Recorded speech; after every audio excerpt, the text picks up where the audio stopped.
Bem, irmãos, dando sequência à nossa série de estudos,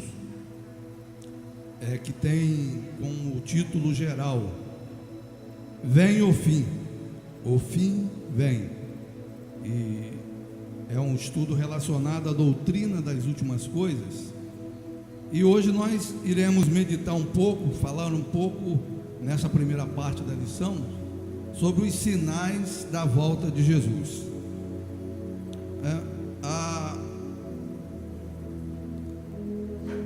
O ser humano, ele é movido, nós somos movidos muitas vezes por perguntas, por indagações, e na maioria delas, essas perguntas, essas indagações, esses questionamentos, eles estão relacionados ao futuro.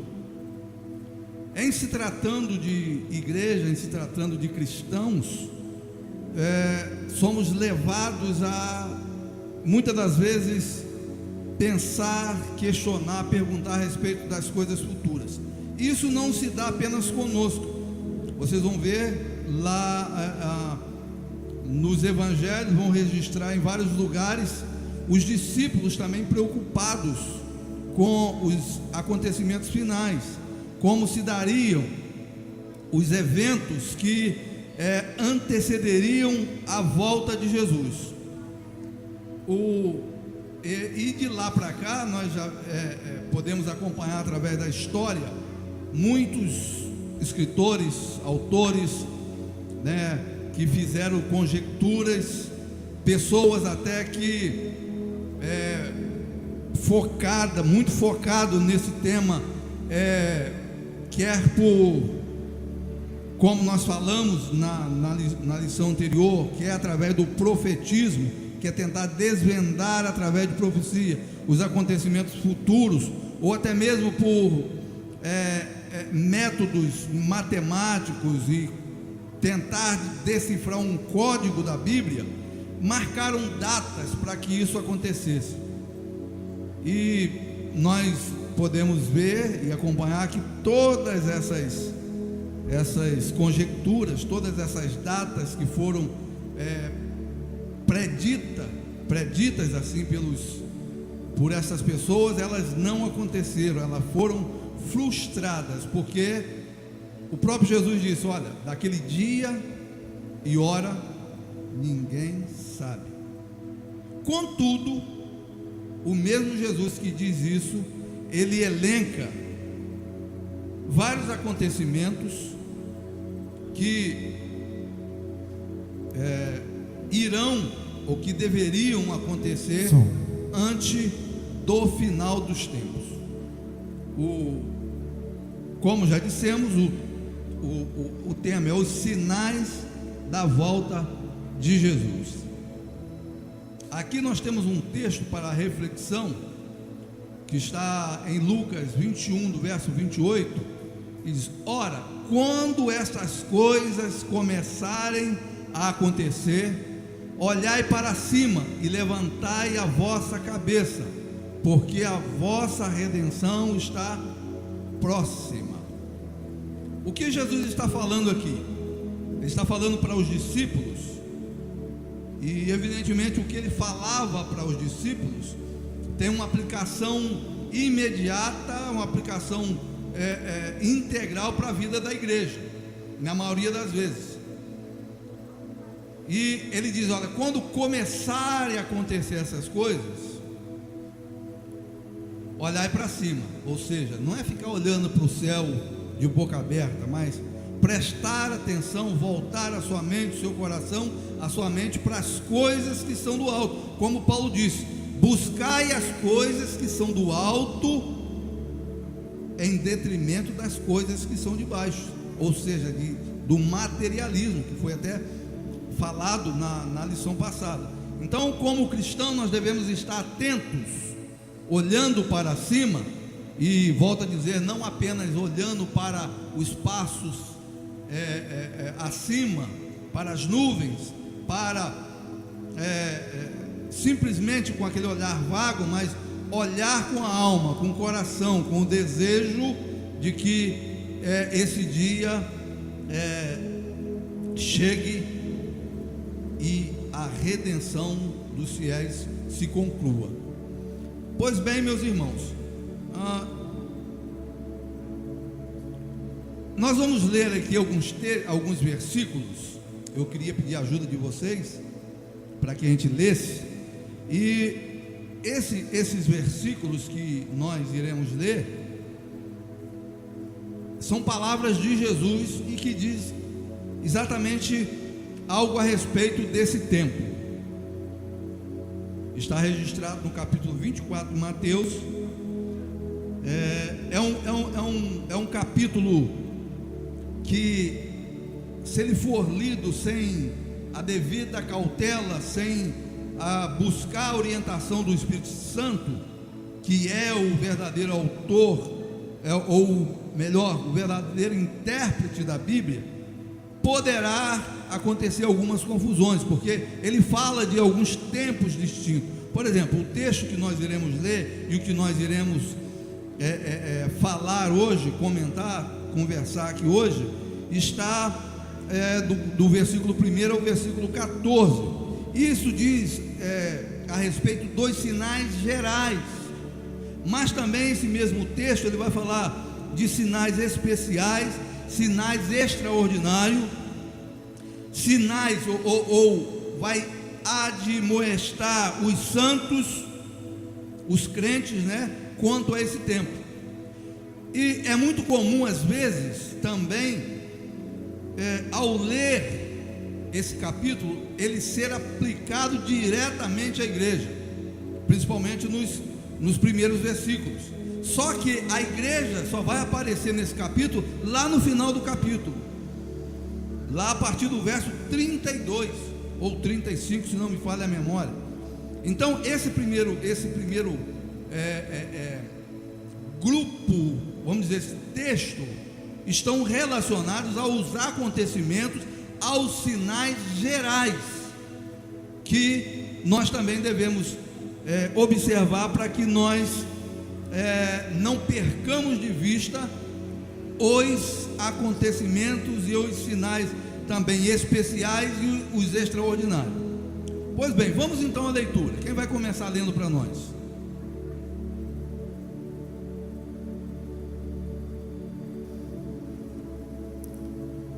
E quando Jesus ia saindo do templo, aproximaram-se dele os seus discípulos para lhe mostrarem a estrutura do templo. Jesus, porém, lhe disse: Não vedes tudo isso? Em verdade vos digo que não ficará aqui pedra sobre pedra que não seja derribada.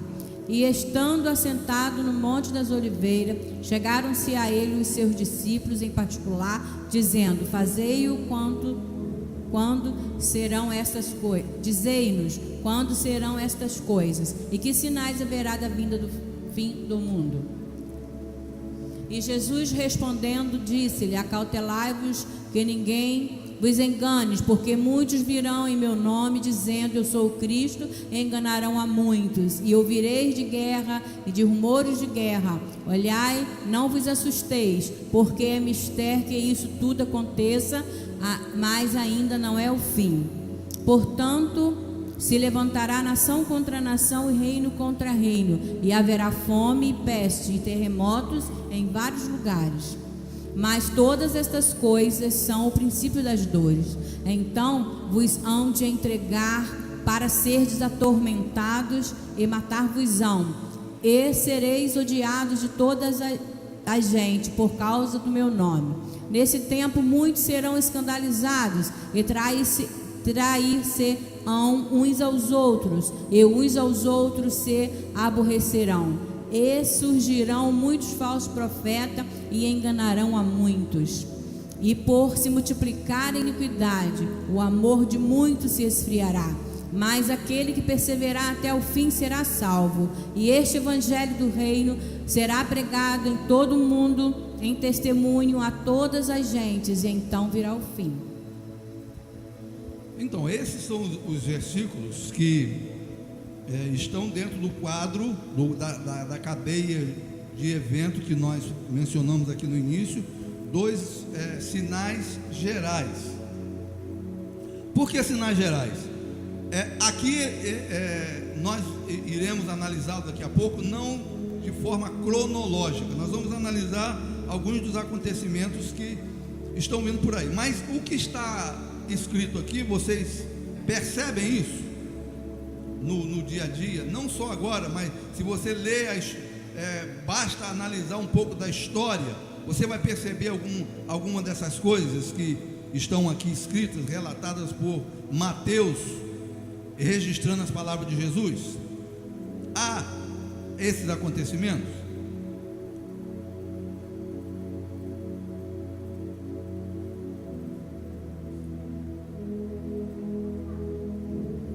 Quem lê para nós?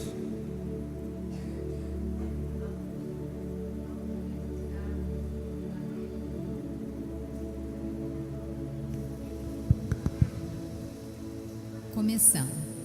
Ao nos debruçarmos sobre Mateus 24, do 1 ao 14, temos que fazer algumas considerações sobre a importância de estudarmos os sinais da volta de Jesus. No estudo de hoje, ponderaremos acerca dos sinais que antecedem a volta do Senhor Jesus, a segunda vinda de Cristo e o fim de todas as coisas. Parece algo fictício e inconcebível para aqueles que não creem em Deus, mas seguramente se cumprirá, pois Jesus assegurou que os céus e a terra passarão, mas as suas palavras não hão de passar. É interessante que parece algo fictício, parece algo inconcebível para aqueles que não creem em Deus, não é isso que o comentarista volta a dizer, lembrando aqui que nós estamos estudando e falando aqui em cima de um comentário do pastor Claudionor Correia. Estamos colocando evidentemente alguns adendos, algumas referências, mas o conteúdo é do pastor Claudionor Correia, e ele coloca uma coisa ali, que aqueles que não creem em Deus. Mas nós estamos vivendo um período que muitos daqueles que dizem crer em Deus não aguardam esse momento e nem creem nesse momento. E não estou dizendo que eles não creem por conta de escolas teológicas, né? Por linhas diferentes de pensamento, mas porque estão de fato desapercebidos. A maneira de se apresentar o Evangelho hoje, e quando eu digo assim, não estou generalizando, tá, pessoal? É alguns casos que a gente vê, bem na verdade que é a minoria, mas a gente pode explorar isso como exemplo. É de que a volta de Jesus, o arrebatamento da igreja, o final dos tempos, não é pregado mais. Nós citamos aqui na lição passada que eu não me lembro o número exato, mas me parece que 67% dos crentes entrevistados gostariam que isso fosse falado nas igrejas, porque tem cristão que está na igreja há 10 anos e nunca ouviu falar sobre isso abertamente. Já ouviu, tal, a igreja, aquela brincadeira até, o crente vai para o céu, Jesus vai vir reinar aqui e tal, mas de fato mesmo, para estudar de fato e para que isso venha criar raiz no seu coração e ele ter uma convicção de fé quanto a isso, muitos não têm. Por quê? Porque isso não é falado na igreja. É uma mensagem que desagrada. Imagine só um culto de domingo cheio, as pessoas vendo aquela expectativa: hoje eu vou receber uma palavra rema, hoje eu vou ali receber uma palavra de poder, hoje o pastor vai falar algo que amanhã eu vou sair aqui e vou conquistar tudo. E Deus pode fazer isso, Ele é dono da palavra, Ele que dá. Um dia que Ele usar o pastor, ou que seja lá quem estiver aqui ministrando, pode acontecer isso, mas também é recomendação do mestre que isso seja falado. Você não pode apenas falar das outras coisas em detrimento dessa aqui, que é a mais importante no sentido que é o que vai definir o futuro da igreja. Porque bênçãos, riquezas, bem-estar, viver bem com a família, ter restauração de todas as áreas da sua vida. Enfim, isso é muito bom. Mas vai durar o quê? 80, 90, 100 anos? Mas isso aqui está falando de uma eternidade. Então, aí a gente é muito recorrente aqui em falar as palavras de Paulo, né? Se formos buscarmos ou esperarmos somente nessa vida, somos os mais miseráveis da face da terra. Por isso que a nossa busca, o nosso desejo deve ser pautado por essas coisas que ainda irão acontecer. É claro que nós já vivemos as bênçãos de Deus aqui, sim, vivemos aquilo que Jesus conquistou na cruz e relacionado ao reino, nós já vivemos aqui agora, sim, mas isso é apenas uma sombra, é apenas gotículas daqui do derramar da unção de Deus que Ele tem para a nossa vida. Vamos então seguindo. A igreja deve estar alerta, pois o retorno de Cristo está mais perto do que podemos imaginar. Como afirmar que sua volta é iminente? Mediante sinais que evidenciam esse grande acontecimento escatológico. Estejamos atentos a cada sinal. Então, a maioria dos cristãos, aqueles que aceitaram Jesus e de fato já entenderam a respeito da salvação futura e da volta de Jesus, creem, a maioria dos cristãos em todo o mundo creem na iminência da volta de Jesus. Ou seja, o que é uma coisa iminente? Uma coisa que está para acontecer a qualquer momento. Como Jesus mesmo disse, ninguém sabe o dia nem a hora, vai acontecer e eu não tenho como programar isso. Mas aí, como eu posso ter uma ideia, ter um vislumbre de que esse momento está mais próximo ou mais distante? Mediante os sinais que evidenciam estes grandes acontecimentos escatológicos, ou seja, os acontecimentos que ainda virão.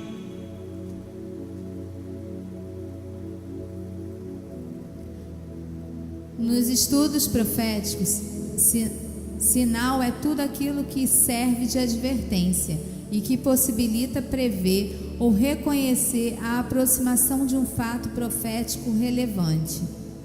É importante compreendermos a sequência cronológica descrita por Jesus em seu sermão escatológico.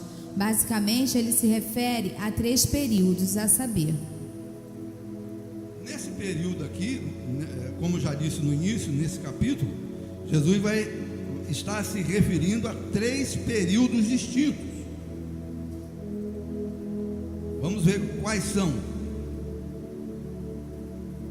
Um período inicial que vai desde sua primeira vinda até a destruição de Jerusalém na década de 70 depois de Cristo. Um segundo período chamado de princípio das dores, que abrange desde a destruição de Jerusalém até o início do terceiro período. Terceiro período conhecido como Grande Tribulação, que culminará na segunda vinda de Cristo e o julgamento do mundo. Então são esses os 3 períodos que são descritos aqui no capítulo 24 de Mateus. O primeiro deles, nós sabemos, já cumpriu integralmente. Jesus já veio, já nasceu, já se encarnou, cresceu, desenvolveu seu ministério, morreu, predisse que quando os discípulos maravilhavam da formosura do templo, ele disse que nada, vocês estão aí achando isso tão bonito, tão esplendoroso, mas olha, não ficará pedra sobre pedra que não seja derrubada. Isso acontece lá no ano 70, quando o Marechal Tito entra, primeiro sitia a cidade e depois destrói completamente a cidade e o templo. O segundo, sim, ele começa a partir deste momento e, ao que tudo indica, está até hoje, porque Jesus ainda não veio buscar a sua igreja. Jesus ainda a segunda vinda de Jesus ainda não aconteceu. E o terceiro período, a partir da vinda de Jesus, ele começará, que é chamado o período da grande tribulação. E é aqui que entra a grande divergência, que não é o caso, que nós não vamos tratar disso nessa lição. Posteriormente talvez isso possa ser falado, mas só para esclarecer, é aqui que entra a grande divergência. Se a igreja vai estar aqui na grande tribulação, se ela vai estar até na metade da grande tribulação, ou se a volta de Jesus vai se dar só após a grande tribulação. E aqui a divergência, mas não é o nosso ponto de estudo aqui nesta tarde, né? Ou noite, tarde, noite já, né? Agora, é bem verdade, irmãos, eu costumo dizer o seguinte: em relação à Bíblia, em relação às profecias, é bem verdade que a Bíblia, ela tem duas linguagens principais. Ela tem a figurada e tem a literal. A maioria delas é a linguagem literal, principalmente as profecias, mesmo que ela não é compreendida, como era o caso lá de Daniel. Daniel viu umas coisas lá que para ele não fez o maior sentido, mas aqueles acontecimentos aconteceram literalmente. Quando ele vê aquela estátua, por exemplo, que ele não entende nada, e depois ele é revelado, mas ele consegue ver ali o governo do mundo até os nossos dias de hoje, através do Império Babilônico, os medos persas, os gregos, os romanos, e depois os que se seguiram, não como grandes impérios, mas como fragmentos desses outros grandes, esses 4 grandes que aconteceram. Então, ainda que fazia o mau sentido, mas isso se deu de forma literal.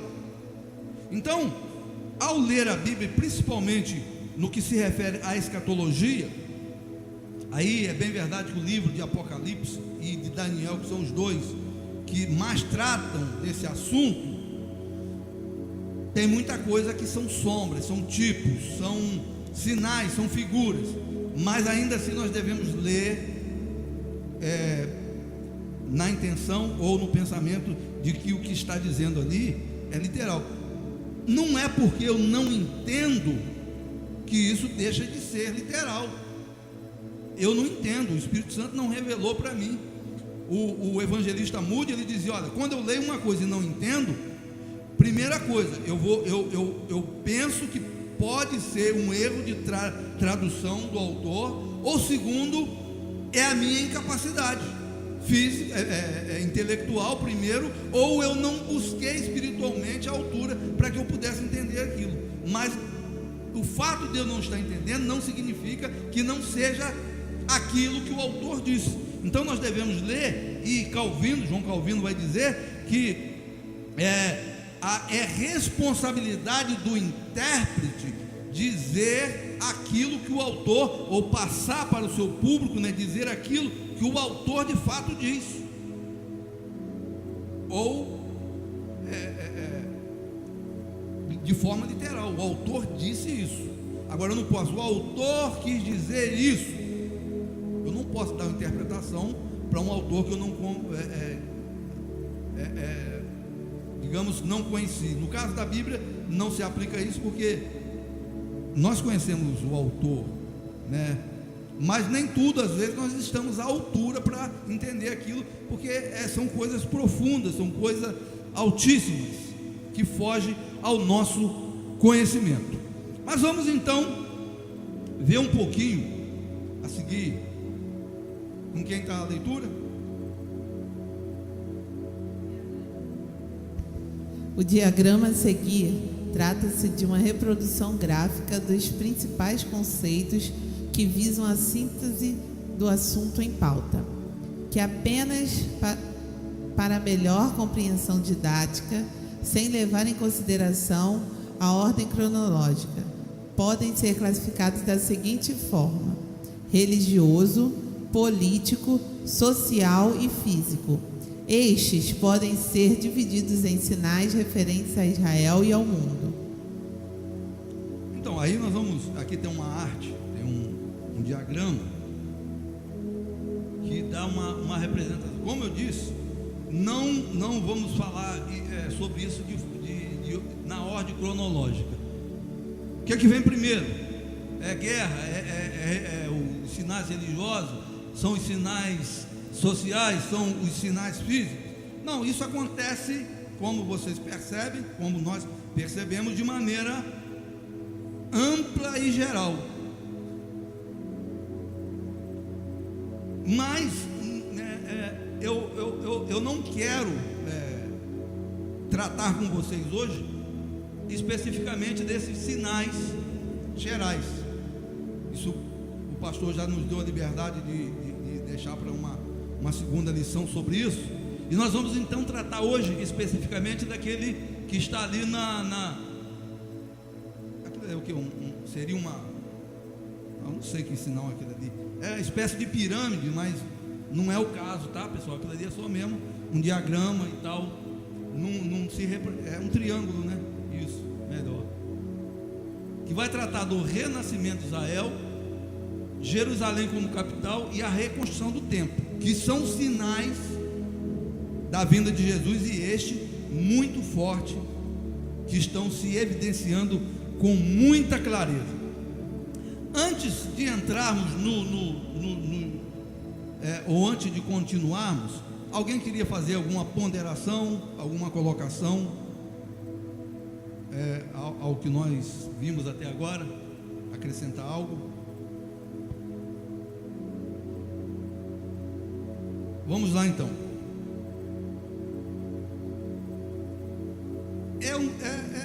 Eu estava comentando com a Glorinha hoje.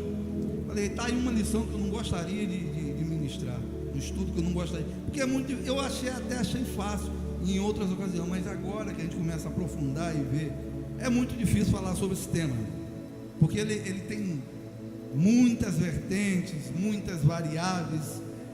Você tem que analisar muitas profecias, os acontecimentos. Então é um estudo maçante, é um estudo que você tem que queimar a mufufa mesmo. É isso mesmo? Hein? Mufa. Questão de gente velha querer dar uma de jovem, nada no linguajar, acontece isso. Segue meu exemplo não, pessoal. Mas então, o que são sinais da volta de Jesus? Os sinais relativos à volta do nosso Senhor Jesus Cristo estão alinhados numa série de profecias, cujo principal objetivo é alertar os salvos a estarem convenientemente preparados para o arrebatamento da igreja. No sermão profético, faz-nos o Senhor esta advertência: igualmente, quando virdes todas essas coisas, sabei que Ele está próximo às portas. Tendo em vista a relevância desses sinais, consideremo-los. Então, qual é o objetivo dos sinais? Qual é o objetivo principal da gente estudar isso? É ficar alerta e aguardando esse dia. Não só aguardando esse dia, mas esperando e amando esse dia. Porque se nós não amarmos esse dia, se nós não desejarmos ardentemente no nosso coração esse dia, nós ainda não entendemos que a nossa vida não é apenas aqui, que o nosso estar com Deus e desfrutar das coisas de Deus vai muito mais além do que esse momento aqui que nós estamos. Como eu disse, 90, 100, talvez algum de nós aqui chegue a passe de 100, eu espero que sim, mas ainda assim será espaço pequeno, né? Alguém definiu a eternidade, parece que foi o Billy Graham. Ele define da seguinte forma, e ele estava pregando aqui no Brasil nessa época, e ele disse, se eu não estou enganado, eu acho que foi ele, depois vocês pesquisam, pode ser que eu esteja enganado, mas me parece que foi ele sim. Ele disse, olha, imagine o Pão de Açúcar, que é um ponto turístico aqui do Brasil, todo mundo do Rio de Janeiro, mas que é mundialmente conhecido. Imagine o Pão de Açúcar. A cada 1000 anos, um pássaro vai lá e retira um fragmento, uma pedrinha desse monumento, dessa pedra do Pão de Açúcar. Quando ele terminar de fazer isso, estará começando a eternidade. Então é uma coisa que foge da nossa mente, não dá para você imaginar o que seria isso. Aí tem outro lado da questão. Poxa, mas vai ser muito bom aí eu viver eternamente com Jesus, com Deus, com os cristãos de todos os tempos, e ver cumprir todas as promessas de Deus na vida dos santos. Mas e aqueles que não estiverem pronto para esse dia? E aí, meus irmãos, tem muita gente que está na igreja hoje por medo. Deus me livre e guarde desse dia, eu quero estar com Jesus porque eu quero ir para o céu. Sim, talvez para que você chegue, para que você se desperte, seja até válido, mas um cristão não pode estar na igreja com medo. Do contrário, ele tem que estar na igreja amando esse dia, porque se ele estiver aqui apenas por medo e não por amor a Deus, será que é válido? Respondam aí, para vocês mesmo, tá? Já lemos esse aqui, já, né? Bom, vamos considerar então como nós devemos analisar os sinais da vinda de Jesus. Primeiro, com amor, desde agora a coroa da justiça me está guardada, a qual o Senhor, justo juiz, me dará naquele dia, e não somente a mim, mas também a todos os que amarem a sua vinda. 2 Timóteo 4:8. Com sobriedade e vigilância. E já está próximo o fim de todas as coisas. Portanto, sede sóbrios e vigiai em oração. Com paciência. Sede, pois, irmãos, pacientes até a vinda do Senhor. Eis que o lavrador espera o precioso fruto da terra, aguardando-o com paciência, até que receba a chuva têmpora e seródia. Tiago 5:7. Com discernimento. Aprendei, pois, esta parábola da figueira. Quando já os seus ramos se tornarem tenros e brotam as folhas, sabei que está próximo o verão. Então, qual que é a nossa posição, qual que é o nosso posicionamento diante dos sinais? Qual deva ser o nosso posicionamento? É com medo? Com pura especulação? Também não. Apenas por curiosidade para ver o que vai dar no final? Não, nós temos que analisar e olhar para os sinais com amor, com sobriedade e vigilância, com paciência e com discernimento. Uma das coisas que mais faz falta na igreja é o discernimento. Nós devemos orar e nós buscamos os dons do Espírito Santo para a igreja, e devemos buscar. Paulo diz que nós devemos buscar, mas raramente você vai ver buscar alguém pedir: Senhor, me dá o dom do discernimento. É claro que Deus dá, e alguns vão dizer que isso não deve ser uma coisa pedida, porque é uma coisa que Deus dá segundo a necessidade da igreja. Mas quando o meu coração está ardendo e eu querendo fazer algo para Deus, eu também busco aquilo que eu identifico ser uma necessidade da igreja a qual estou servindo, né? Tem alguns que acham lindo o dom de cura e busca, e deve buscar, mas a igreja também deve buscar o dom do discernimento, porque é através desse dom que as coisas se tornam claras para nós. Vejamos a seguir alguns dos sinais que estão a prenunciar a iminência do rapto dos santos. Aí aqui nós vamos analisar primeiro, como eu disse, os sinais da volta de Cristo referente a Israel. Vamos lá. Israel é o mais forte e claro prenúncio do iminente retorno de Cristo. Estes são os 3 momentos escatológicos mais importantes na vida do povo escolhido. Primeiro, o renascimento de Israel como nação soberana. Segundo, a retomada de Jerusalém com a capital una e indivisível de Israel. E terceiro, a reconstrução do Santo Templo como lugar de adoração por excelência da nação judaica. Por que nós devemos estar atentos a esse acontecimento? Porque uma das dificuldades e uma das, como eu posso colocar aqui, uma das coisas que leva a alguns equívocos quanto a esse tempo é o de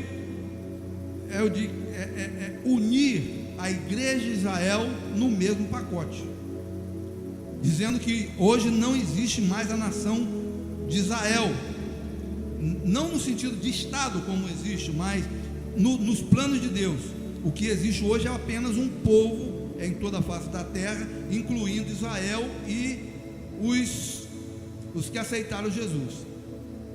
Nesta presente dispensação, sim, na dispensação da igreja, sim, porque há judeus que aceitam Jesus como Messias, há judeus que pregam Cristo como o Cristo ressuscitado e o Messias que veio, mas a nação como um todo não. A nação ainda está aguardando o Messias. Para eles Jesus não veio ainda, e Deus há de cumprir a promessa. Nós vamos ver daqui a um pouquinho alguma coisa relacionada com as 70 semanas de Daniel, que vai nos dar uma clareza maior quanto a isso. Então, quando eu descarto, ou quando eu não qualifico Israel no plano de Deus, a igreja no plano de Deus e os gentios, eu só coloco igreja e gentios, descartando Israel, eu vou cometer equívocos doutrinários e proféticos que vai dificultar a visão e o entendimento desses acontecimentos, dessa cadeia de acontecimentos. Deus olha para a terra e vê 3 povos, são várias tribos, nações, continentes, etc. e tal, mas ele olha para a terra e vê apenas 3 povos. Ele vê a nação que ele escolheu lá, que fez aliança com Abraão, o povo de Israel ainda, que ele tem algo ou o povo tem algo a resolver com ele. Vê a igreja e vê os gentios. A igreja, irmão, ela é um mistério na Bíblia, em todo o Antigo Testamento, até a descida do Pentecostes. Até então ninguém falava em igreja, ninguém sabia sobre a igreja. Jesus falou lá com Pedro: olha, tu és Pedro, e sobre a porta, sobre essa pedra edificarei minha igreja, e a porta do inferno não prevalecerá contra ela. Jesus disse isso. Oséias vai dizer lá no capítulo 2, verso 9,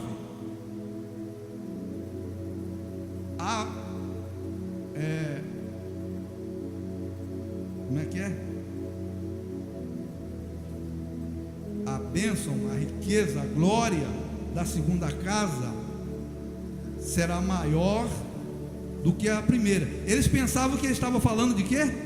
Daquele templo que ele estava inaugurando lá após sair do exílio, né?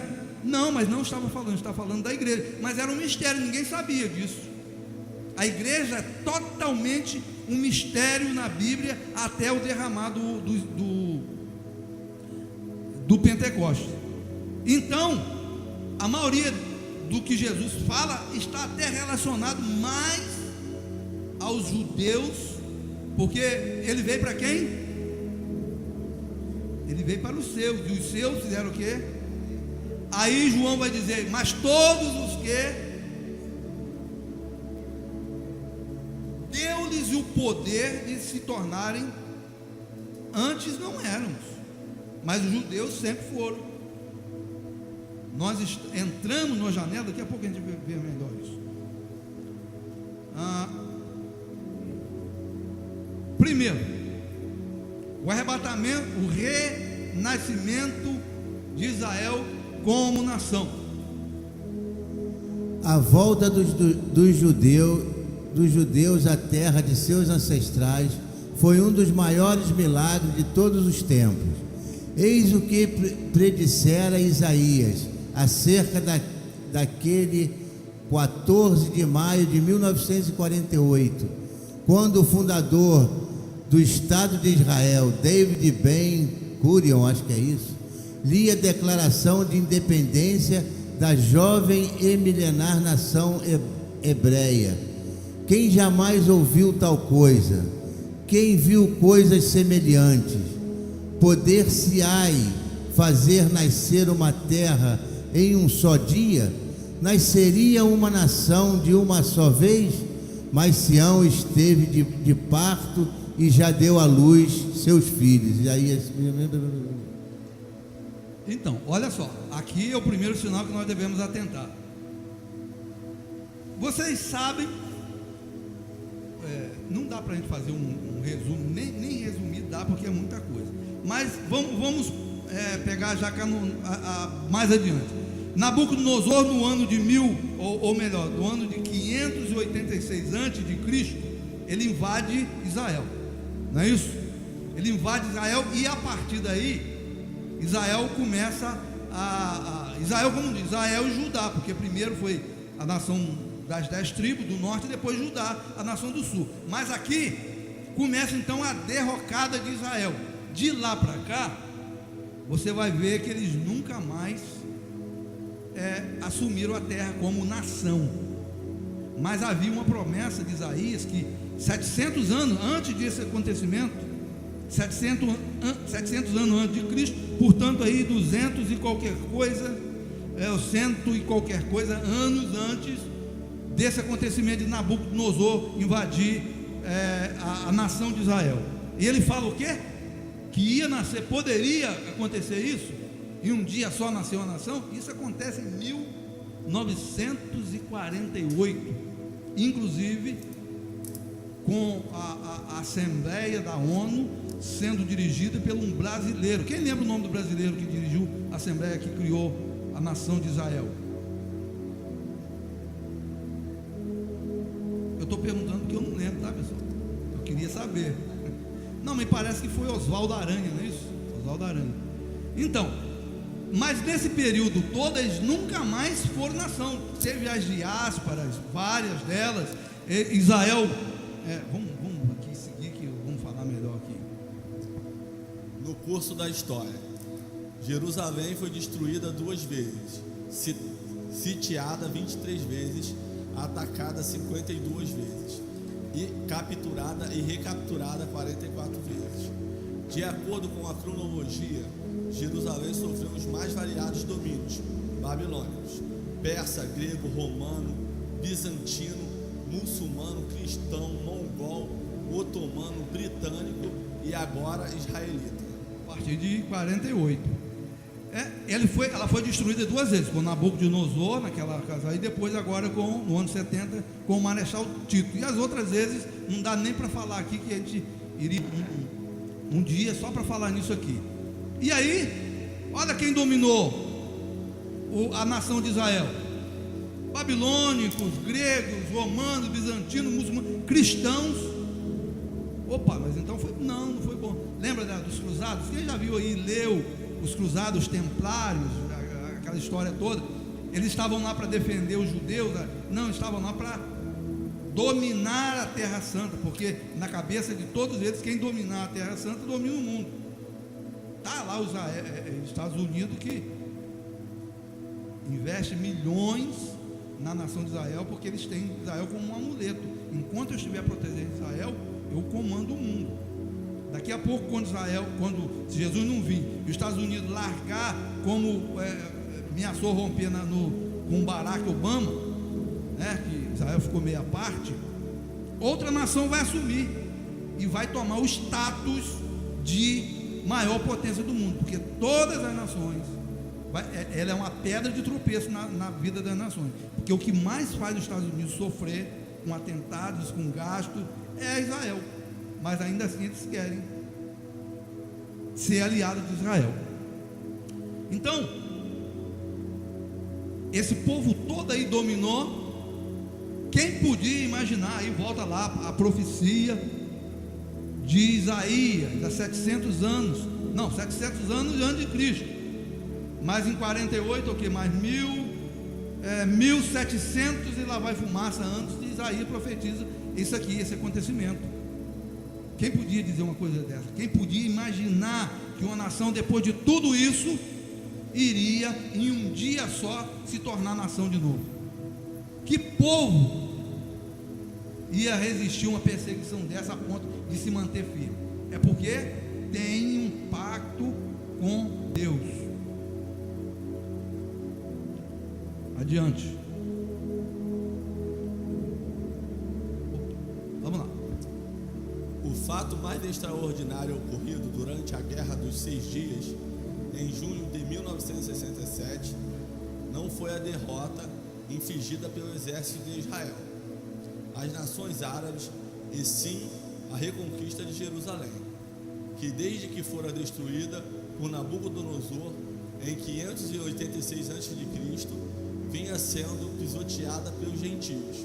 Cumpria-se o que profetizaram o Senhor Jesus: e cairão o fio da espada, e para todas as nações serão levados cativos, e Jerusalém será pisada pelos gentios, até que os tempos dos gentios se completem. Lucas 21, 24. O tempo dos gentios, que teve início em 586 a.C., começa a chegar ao fim. Vocês sabem que depois que Israel se tornou nação, os países em volta, todos muito bem armados, todos muito bem estruturados belicamente, tentaram de todas as formas expulsar Israel e destruir Israel. E em 67, que é a Guerra dos 6 Dias, como é conhecido, foi um dia de feriado nacional. As forças armadas de Israel estavam todas dispersas, e juntou ali as 5 cidades, 5 nações, não me lembro, 5 ou 7, e sitiaram e invadiram Israel. Todo mundo, o mundo inteiro pensa, não é da minha época, mas a gente acompanha a história depois. Todo o mundo inteiro vaticinou, profetizou: acabou a jovem nação de Israel, vai ser esmagada. Mas ao contrário, eles se ergueram de uma forma surpreendente, que ninguém sabe como. Foram para a linha de frente, enfrentaram os inimigos, destruíram os inimigos. E notem, quando eles se tornaram nação, lá em 48, a cidade de Jerusalém ficou dividida. Eles ficaram na parte ocidental, na parte oriental ficou sob o domínio dos palestinos. Mas eles tomaram militarmente. Quem comanda militarmente toda Israel hoje é o povo judeu, embora ainda tenha lá os moradores. A mesquita de Omar ainda está lá e eles respeitam isso, mas eles dominam militarmente. Então o maior milagre não foi eles vencerem, mas foi reconquistar toda a cidade, todo o território. Como eles fizeram isso? Um povo pequeno, desarmado, diante de milhões de soldados, com todo o aparato. As pessoas há relatos de que os aviões saíam para bombardear Israel e eles eram abatidos milagrosamente, explodiam no ar sem ninguém entender o que estava acontecendo. Os soldados eram golpeados sem saber de onde estavam vindo os golpes. E em 6 dias Israel conquistou a Cisjordânia, a colina de Golã, a faixa de Gaza e a cidade principal. Está em vista agora esse maluco aí, eu não vou falar o nome porque eu não consigo, até hoje não consegui falar do presidente dos Estados Unidos. Ele agora reconheceu Israel, Jerusalém, como a capital de Israel. Até então era Tel Aviv, ele reconhece agora. Mais um passo para se concretizar. Irmão, tem os críticos, tem alguém que duvida, tem alguém que vai arrumar artimanha, artifício para desqualificar isso? Tem, claro, sempre teve. Mas contra fatos não há argumento. Isso aqui são fatos históricos e proféticos que está cumprindo diante dos nossos olhos. Não tem como negar. Aí aqui, vamos abrir um parênteses aqui para relacionar esse tempo dos gentios que Jesus fala com as 70 semanas de Daniel. É claro que não dá tempo da gente falar tudo sobre essa semana, mas só para a gente dar uma introdução. Futuramente a gente vai falar sobre isso. Abriremos aqui um parênteses para relacionar o tempo dos gentios com as 70 semanas de Daniel. O capítulo começa com Daniel orando por Israel, reconhecendo os pecados da nação contra Deus e pedindo a Deus por misericórdia. Enquanto Daniel orava, o anjo Gabriel apareceu a ele e lhe deu uma visão do futuro de Israel. As 70 semanas de Daniel são divididas em 3 etapas, a saber, 7 semanas, 62 semanas e 1 semana. Quanto a isso aqui, eu acho que todo mundo conhece de cor salteado esse negócio aí de Daniel, 70 sonhos de Daniel. Todo mundo lê Bíblia aqui, né? Hoje em dia, até quem não lê Bíblia sabe alguma coisa disso aí, porque teve uma novela aí que alguém passou a conhecer alguma coisa da história de Daniel, do povo de Israel, por conta da novela. Não sei se isso é positivo ou não. O bom seria se passasse conhecendo, passasse a conhecer lendo a Bíblia. Mas, como dados históricos, então lá, são 3 etapas. Lembra que lá no capítulo 9 ele tem uma visão de 70 semanas.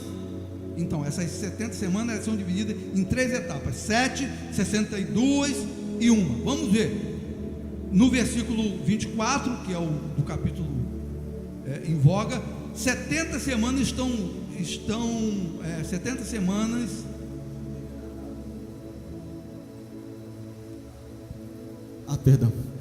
No versículo 24, Gabriel diz: 70 semanas estão determinadas sobre o teu povo e sobre a tua santa cidade. Olha só o que ele está falando. Está determinada para quem? O povo da onde? E a cidade? Pois bem, então vamos lá.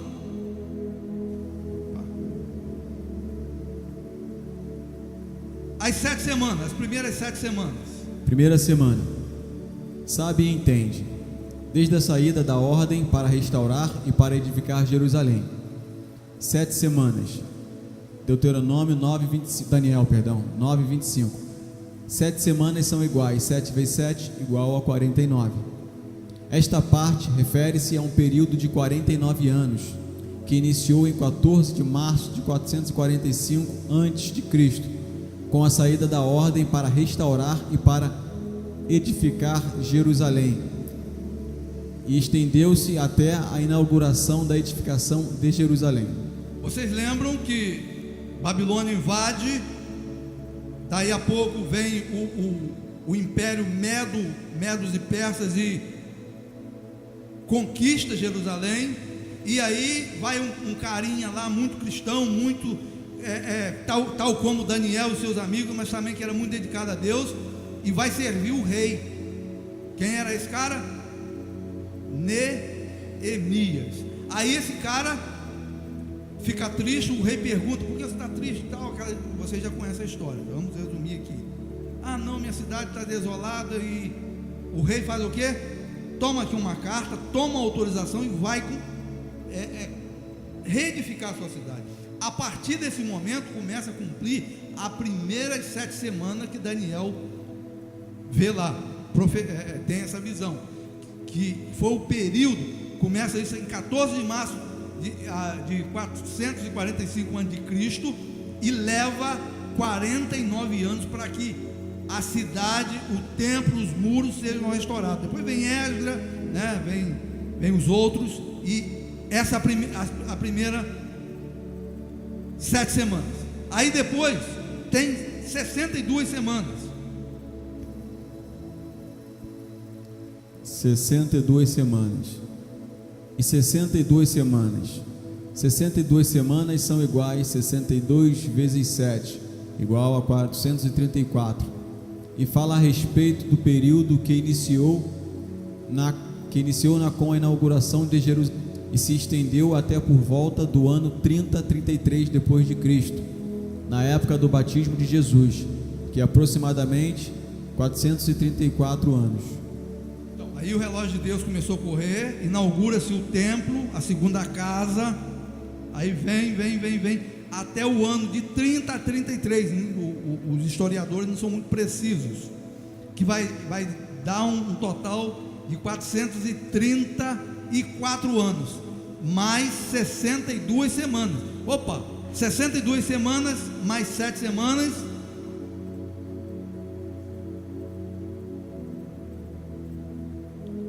são quantas semanas? 69, então está faltando uma semana. Vamos lá então.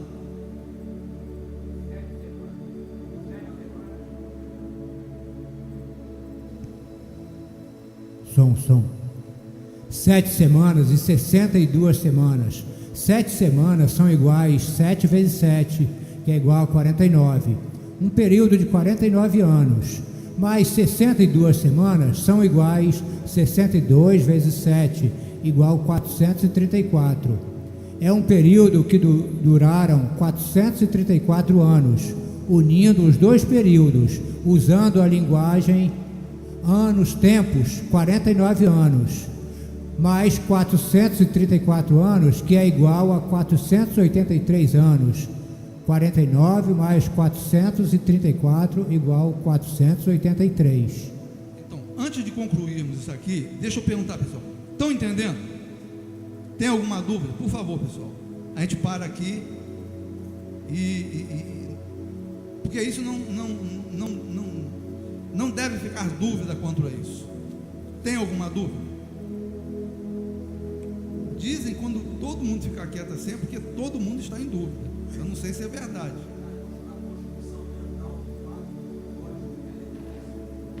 Sim,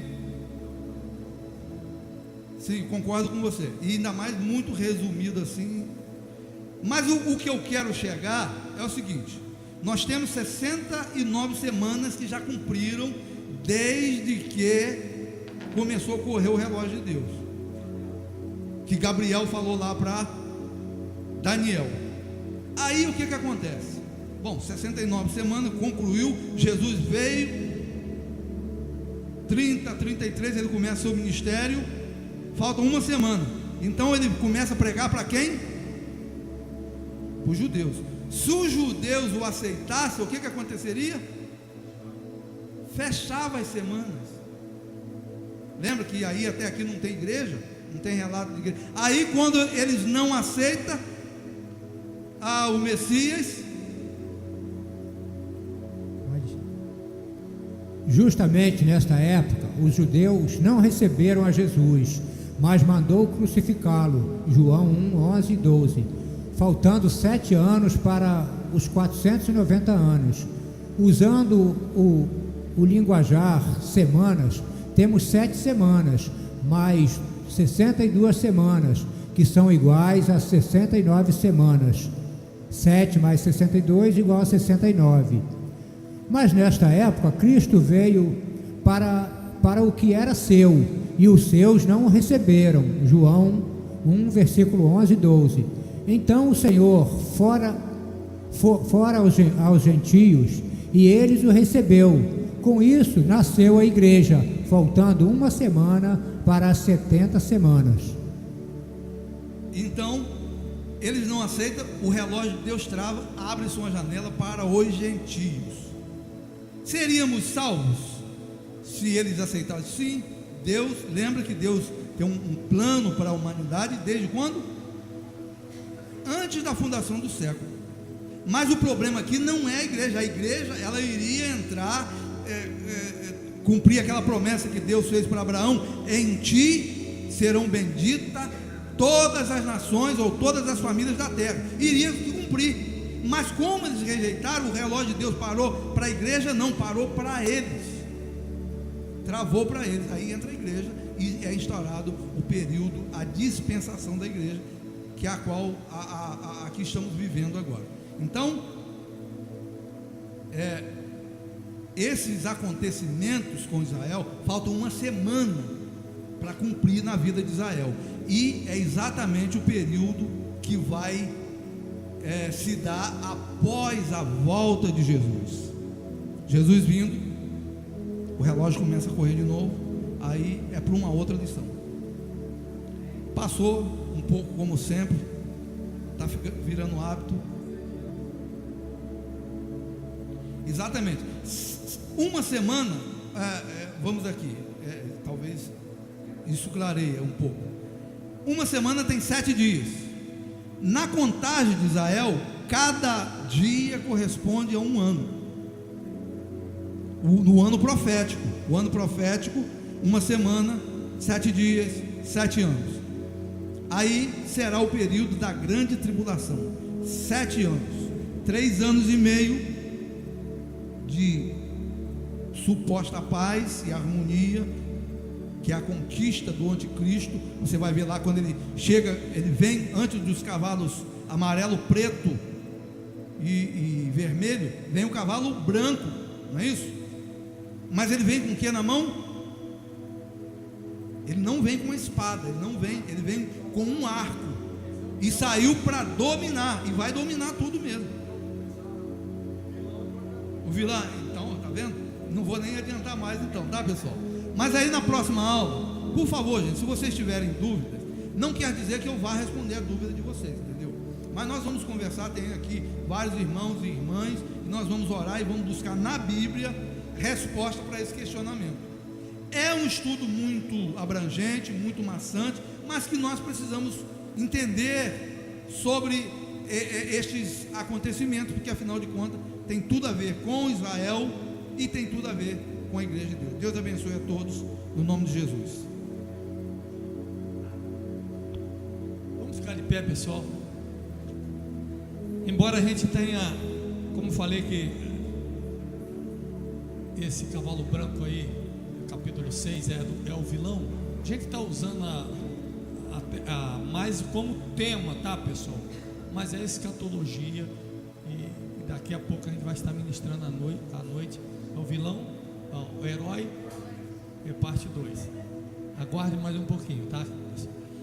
Muito obrigado, Senhor, por essa tarde tão abençoada que nos deste, de esclarecimento, de passearmos na tua palavra. Deus, que teu Espírito venha despertar a tua igreja, Senhor. O Senhor está às portas, e o que mais nos interessa nessa vida, Senhor, é estar percebido, amado, tendo sensibilidade no ouvido para ouvir o soar da trombeta e irmos morar contigo.